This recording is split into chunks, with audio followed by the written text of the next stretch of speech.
Somebody just asked what soil mix I use for my barrels. So this is exactly what I used. I used a lot of these, bigger bags than this. And these were on sale at our local Canadian Tire, so I picked them all up in one day to get started. And this is what has worked in these barrels, and it's done a good job. But keep in mind, they're composting barrels, right? So you throw your food scraps in the middle, they're inoculated with a bunch of worms, and they are going to fertilize your soil and aerate your soil with the help of worms. And here I got my worm farm and all my worm castings. I've actually just put them in here temporarily because I am going to make some compost tea with that. Just been very busy with other projects lately. But to give you an example, for those who saw when I first set these up, these are all strawberry plants I transplanted from another barrel. Not barrel, sorry, these planters that you see here. And they weren't doing well. I was not happy with that. They require a lot of water. But ever since they were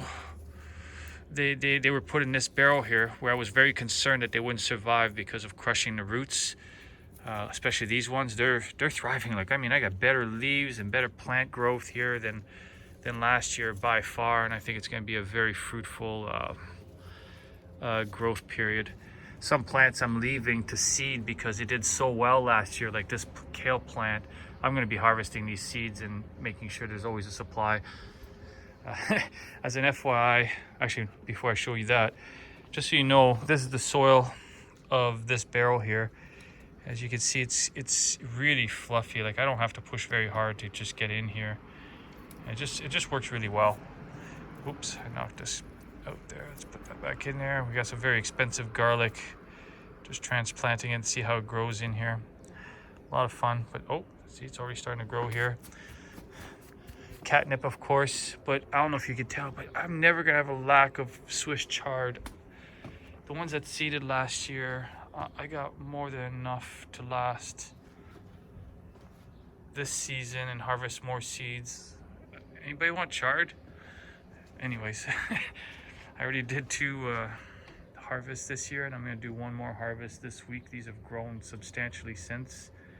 And just for those who are curious to know what I do with these, is I dehydrate them. And when I dehydrate them, they can be used for an extended period of time. Give you an example here. I just haven't put it away yet.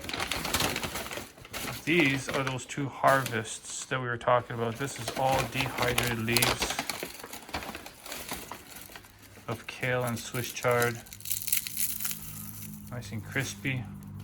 These are great to add and reconstitute them in salads. I just haven't put them away properly yet, but they're dry, sealed in here. And this is what I use to do so. I use an Excalibur. Get a focus on there. And I use this quite heavily. One of my favorite appliances, and you can extend your food considerably by that. Sorry, it's a little dirty there, but that's because I use it for production. I just finished it before I made this video so I can answer a reply. I hope this answers your question, and good luck. Any questions, by all means, send me a reply on one of those videos, and I'll give you as much information as I can. Thank you. Bye.